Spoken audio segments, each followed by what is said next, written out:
अस्सलाम वालेकुम, आदाब। मैं हूं खलील फरहाद। बीबीएन चैनल के वर्ल्ड न्यूज़ बुलेटिन की शुरुआत करते हैं हेडलाइंस के साथ। रूस के दारुल हुकूमत मॉस्को में बड़ा दहशतगर्द हमला। कंसर्ट में मौजूद 6000 लोगों पर फायरिंग, कम से कम 62 अफराद हलाक, 100 से ज्यादा हुए जख्मी। अमेरिकी मीडिया का दावा, दाइश ने कबूल की हमले की जिम्मेदारी। शदीद इसराइली पाबंदियों के बावजूद मस्जिद अक्सा में 1,20,000 फलस्तीनियों ने अदा की नमाज जुमा। तरावी में भी 1 लाख के करीब शहरियों ने की शिरकत।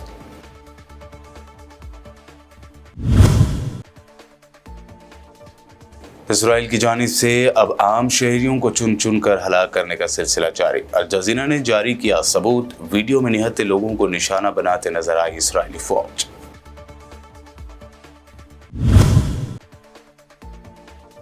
जंगी जुनूनी इसराइली पीएम नेतन्याहू को अमेरिकन फॉरेन मिनिस्टर ब्लिंकन ने रफा ऑपरेशन को लेकर किया खबरदार। कहा, आपको एहसास भी नहीं होगा और आप गजा में फंस जाएंगे।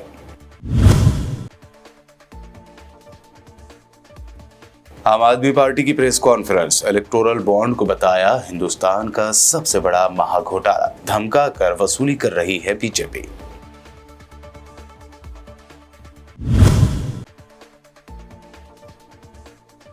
और गुजरात में नॉन मुस्लिम्स को मुसलमान बनाकर भीख मंगवाने का इंकशाफ। यूपी से नौकरी देने के बहाने बुलाए जाते हैं माजूर अफराद।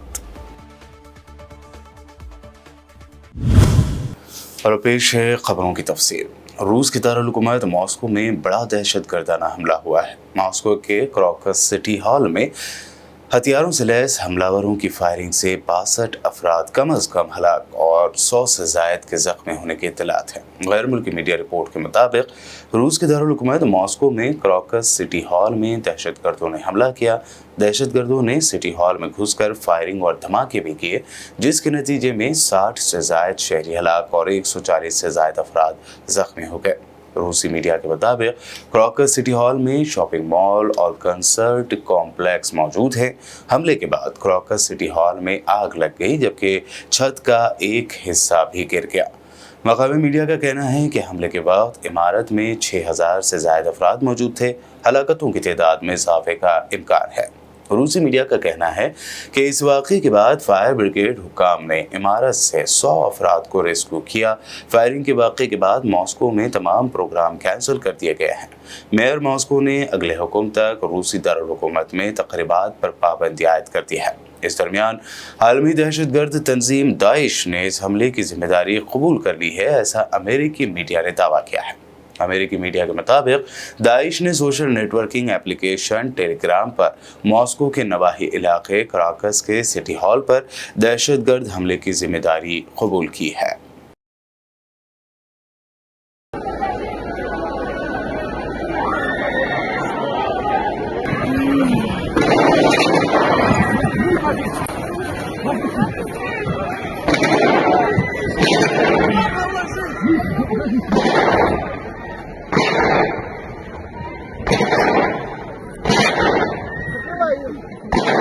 रूस पर हुए दहशतगर्दाना हमले के मुताल्लिक रूस को पहले ही खबरदार करने का अमेरिका ने दावा किया है। अमेरिका के नेशनल सिक्योरिटी काउंसिल के तर्जुमान एड्रियन वाटसन ने कहा कि अमेरिकी हुकूमत के पास मॉस्को में बड़े इज्तिमा में दहशतगर्द हमले के मंसूबे की इत्तला थी। उन्होंने कहा कि अमेरिका ने यह मालूमात रूसी हुकाम के साथ शेयर की थी। ताहम एक तकरीर में पुतिन ने अमेरिका की जानिब से इस वार्निंग को इश्तियार अंगेज करार दिया था। मुशीर अमेरिकी कौमी सलामती जॉन किर्बी ने मॉस्को हमले की इब्तिदाई तस्वीर को खौफनाक करार दिया और कहा कि मॉस्को हमले का जिम्मेदार यूक्रेन को नहीं समझते, मॉस्को हमले के मुतासिरीन के दुख में शरीक हैं। गुज़िश्ता रोज़ इसराइली क़ाबिज़ फ़ौज की तरफ से आयद की गई पाबंदियों के बावजूद जुमा की नमाज में 1,20,000 फ़लस्तीनियों ने मस्जिद अक़सा में नमाज जुमा अदा की, जबकि कल जुमा की शाम को 1 लाख फ़लस्तीनी मस्जिद अक़सा में नमाज इशा और तरावी में पहुँचने में कामयाब हुए। यरूशलेम में इस्लामी औकाफ के महकमे ने कहा है कि रमज़ान के मुक़द्दस महीने की 13वीं तरावी में तकरीबन 1 लाख शहरियों ने मस्जिद अक़सा में इशा और तरावी की नमाज अदा की। काबिज़ अफ़वाज ने मकबूजा बैतुल मुक़द्दस के पुराने शहर में अपनी फ़ौजी चौकियाँ कायम करके फ़लस्तीनियों को मस्जिद अक़सा में आने से रोकने के लिए ताकत के इस्तेमाल समेत दीगर हरबे इस्तेमाल किए, ताहम फ़लस्तीनी इसराइली पाबंदियों को तोड़कर मस्जिद अक़सा में पहुँचने में कामयाब रहे।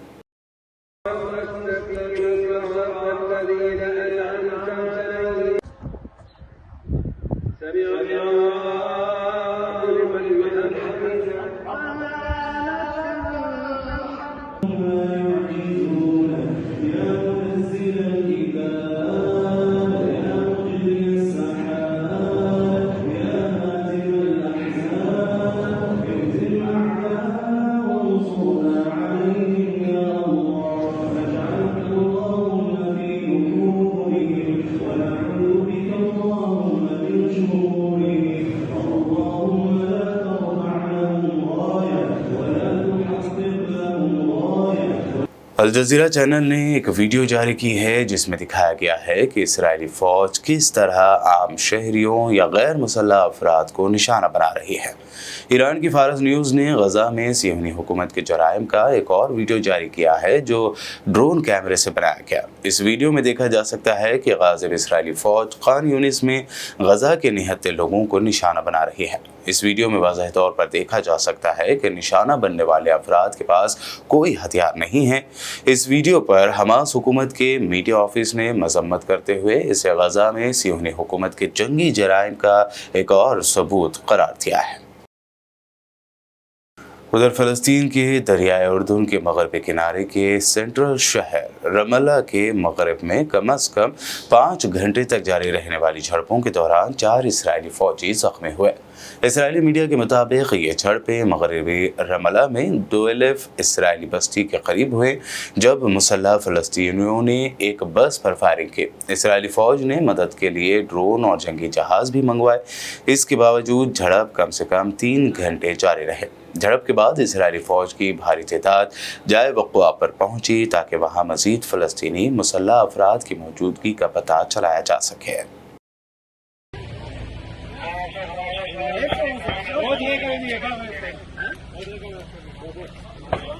गज़ा जंग का मिडल ईस्ट में बढ़ता असर देखते हुए अमेरिका ने अपनी सिफारती कोशिशें तेज कर दी हैं। इसी कड़ी के तहत American foreign minister Antony Blinken ने इसराइली वज़ीर-ए-आज़म बेंयामिन नेतन्याहू से कहा कि आप गज़ा में फंस जाएंगे। मुलाकात के बारे में एक नामालूम ज़राए ने अमेरिकी खबर रसाई इदारे एक्सियोस के हवाले से बताया है कि ब्लिंकन का कहना था कि अगर इसराइल ने कोई दूसरा रास्ता इख्तियार नहीं किया तो गज़ा के फ्यूचर में फ़लस्तीनी जंगजुओं की जानिब से हमेशा के लिए कब्ज़े और जद्दोजहद शामिल हो सकती है। ब्लिंकन ने वाज़ह किया कि इसराइल को एक मरबूत मंसूबे की ज़रूरत है वरना वो गज़ा में फंस जाएगा।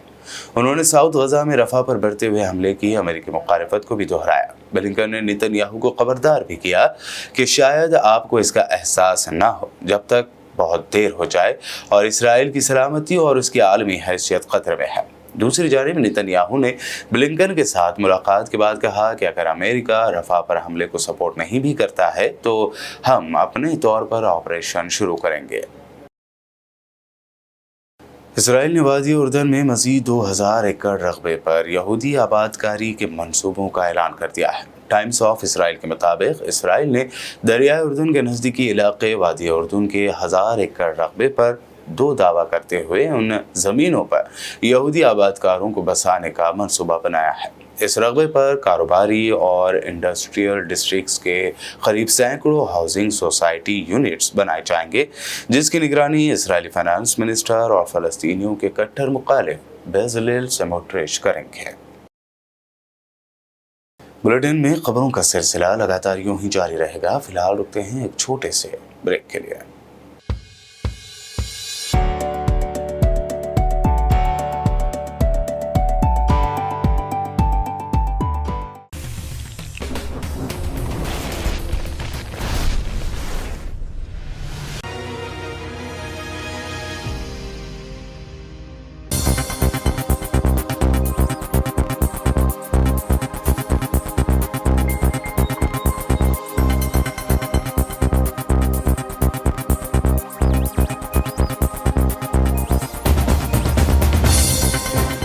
ब्रेक के बाद आगे बढ़ते हैं और अब देखते हैं अहम नेशनल न्यूज़। आम आदमी पार्टी के लीडरों ने इलेक्टोरल बॉन्ड को इस मुल्क का सबसे बड़ा महाघोटाला करार दिया।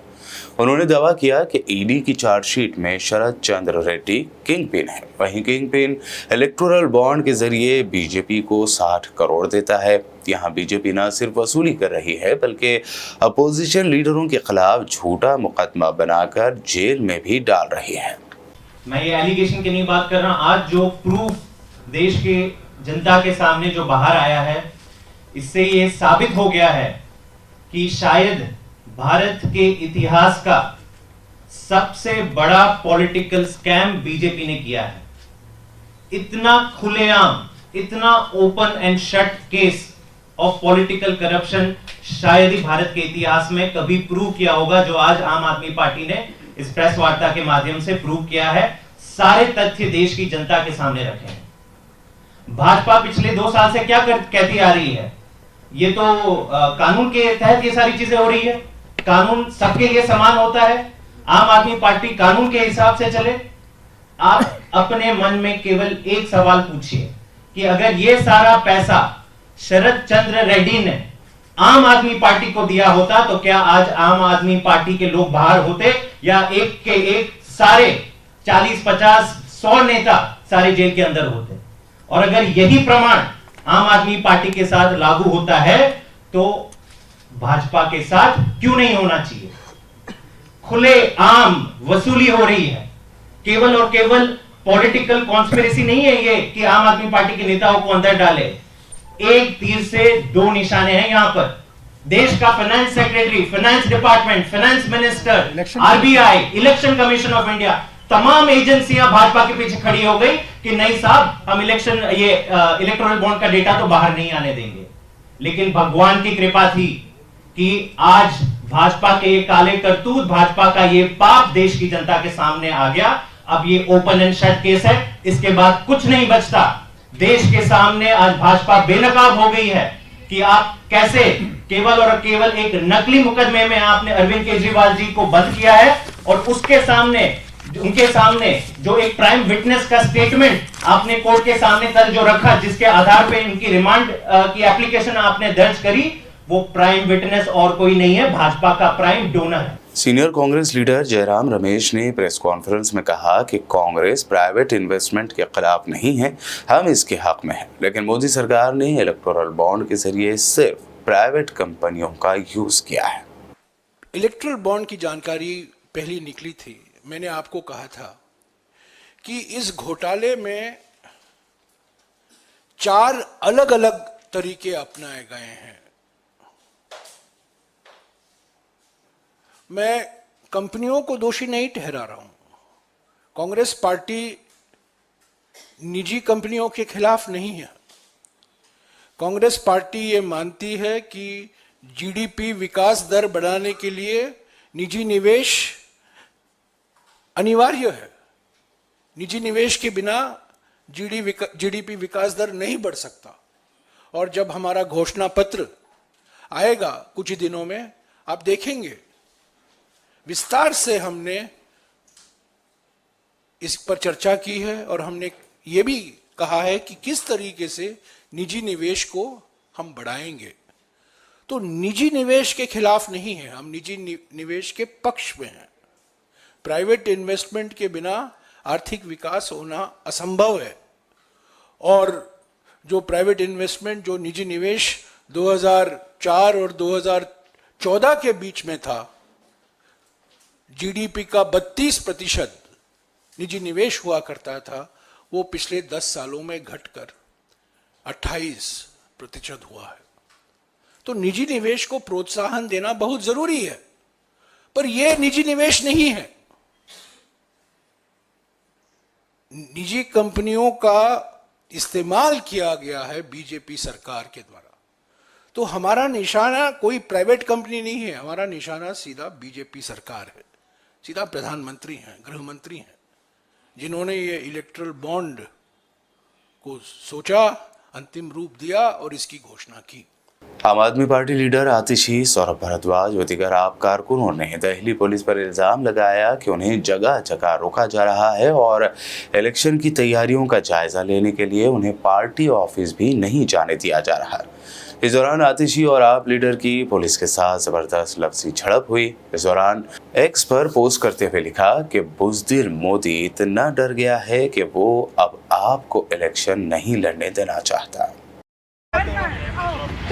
चलिए आइए बैठिए, चलिए अब आइए हमारी गाड़ी में, आइए हमें लेके चलिए, आइए बैठिए, नहीं बैठो आप हमारी गाड़ी में। अब जाना कहाँ है? मुझे अपने घर जाना है। नहीं यहीं बैठ जाते। ये तो गजब गुंडाई है। यहीं बैठ जाओ, सारे बैठ जाओ, बैठ जाओ, बैठ जाओ, बैठ जाओ, बैठ जाओ, बैठ जाओ, बैठ जाओ। अरे आपने रोका, गोली मारो, अरे गोली मारो ना, गोली मारो, गोली मारो, गोली मारो, हम वहाँ से अपना प्रदर्शन मारो गोली, गोली मारो, मेरी गाड़ी देख के गोली मारो, गोली मारो सर, अपने घर जाना है। खत्म करो ना लोग, अरे अपोजिशन को खत्म करो, अपोजिशन को खत्म करो, आम आदमी कोई बात नहीं किया जा रहा है, अपोजिशन को खत्म कर दो। ये हाल है, ये हाल है, लाइन पार्टी के ये हाल है। पार्टी ऑफिस जाने से हमें रोका गया। पार्टी ऑफिस से निकलकर सौरभ भारद्वाज जी, दुर्गेश पाठक, आदिल अहमद खान और मैं मेरे घर जा रहे थे।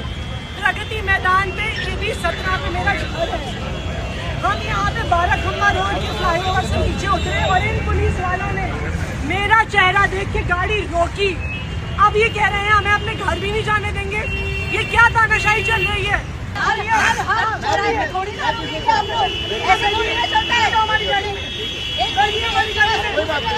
अरे मेरा मैं हूँ। अगर आपको सीन क्रिएट करना बातें लगे रहे हैं कि आप पूरे अपोजिशन को एक साथ गोली मार दो खड़ा करके ना, काम खत्म हो गया। बात वही चाह रहे हो आप लोग सर, हर चौराहे पर रोक रहे हो। क्या चेक ना करें? चेक करिए ना, नहीं चेक कर रहे हो आप, चेहरा देख के रोक रहे हो सर। आप चेहरा देख के लोगों को रोक रहे हो, ये गलत बात है, ये गलत बात है। आप लोग मोदी की नौकरी मत करिए, लोकतंत्र की नौकरी करिए। मोदी की नौकरी मत करिए, लोकतंत्र की नौकरी करिए, संविधान की नौकरी करिए। बीजेपी की नौकरी करो, चलो आप छोड़ो।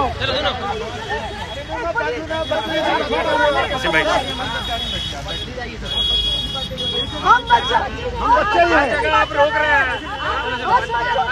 हर चौराहे पर रोक रहे हैं आप लोग, किसी को घर ही नहीं जाने दोगे। ये तो गलत बात है सर।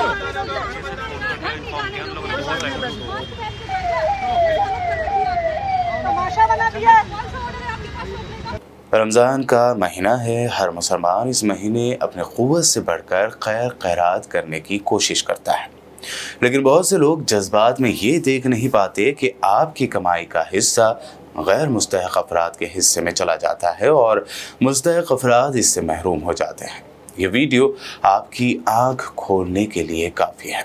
वाक़या है गुजरात का, जहाँ पर नॉन मुस्लिम्स को नौकरी का लालच देकर मुसलमान बनाकर भीख मंगवाई जाती है। इसी माफिया के हत्थे चढ़े यूपी के एक शख्स ने खुद इस मामले की पोल खोली है। उसने बताया कि नौकरी का लालच देकर यूपी से दिवाकर और दीगर 2 लोगों की जानिब से सैकड़ों माजूर गैर मुस्लिम लोगों को गुजरात ले जाया गया और उन्हें टोपी पहनाकर मुस्लिम बनवाकर भीख मंगवाई जाती है। तुम्हारे पास कह रहे हो कि नहीं, अब मेरी बात सुनो। रामचंद्र कहा था इतने विकलांगों का लाना, ये सब काम हो रहा है और रामचंद्र आज तक मुझे नहीं दिखा है। तो रामचंद्र कहा, ये बात दीपक से पूछो।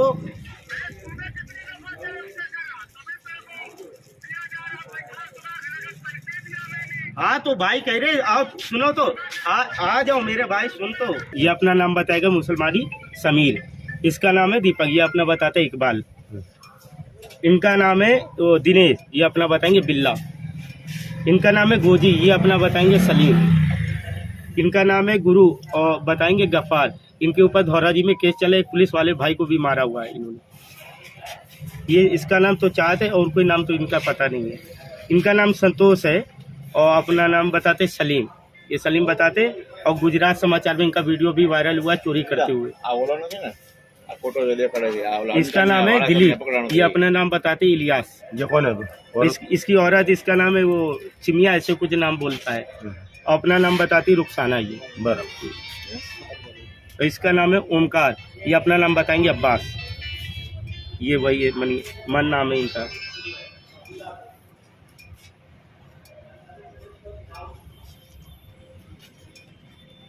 इनका नाम है गुरु, ये गफ्फार बताते हैं अपने आप को।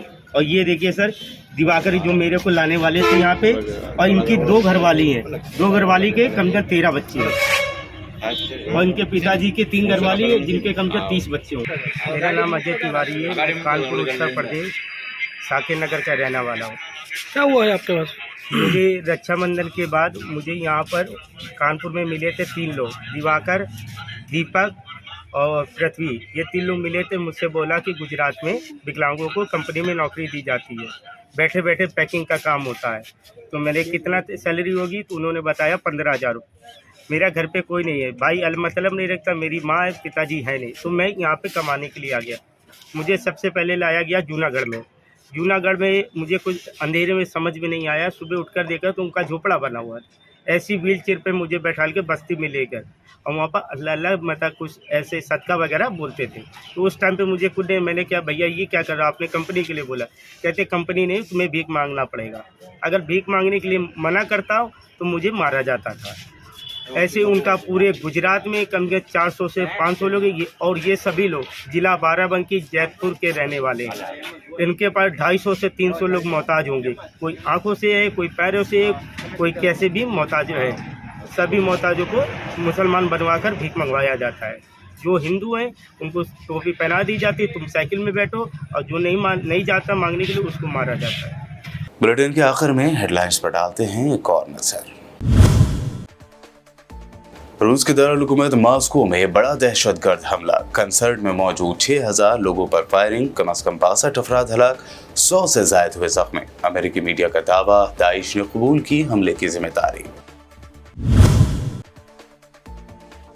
शदीद इसराइली पाबंदियों के बावजूद मस्जिद अक्सा में 1,20,000 फलस्तीनियों ने अदा की नमाज जुमा। तरावी में भी 1 लाख के करीब शहरियों ने की शिरकत।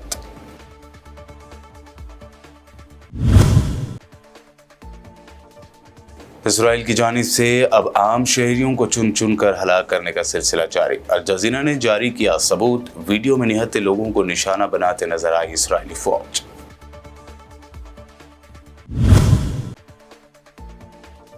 जंगी जुनूनी इसराइली पीएम नेतन्याहू को अमेरिकन फॉरेन मिनिस्टर ब्लिंकन ने रफा ऑपरेशन को लेकर किया खबरदार। कहा, आपको एहसास भी नहीं होगा और आप गजा में फंस जाएंगे।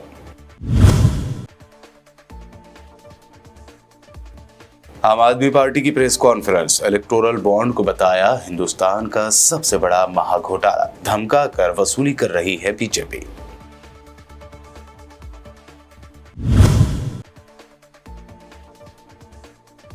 और गुजरात में नॉन मुस्लिम्स को मुसलमान बनाकर भीख मंगवाने का इंकशाफ, यूपी से नौकरी देने के बहाने बुलाए जाते हैं माजूर अफराद। वर्ल्ड न्यूज में ये थी अब तक की अहम नेशनल व इंटरनेशनल न्यूज। मजीद ताज़ा तरीन अपडेट्स के लिए देखते रहिए BPN चैनल।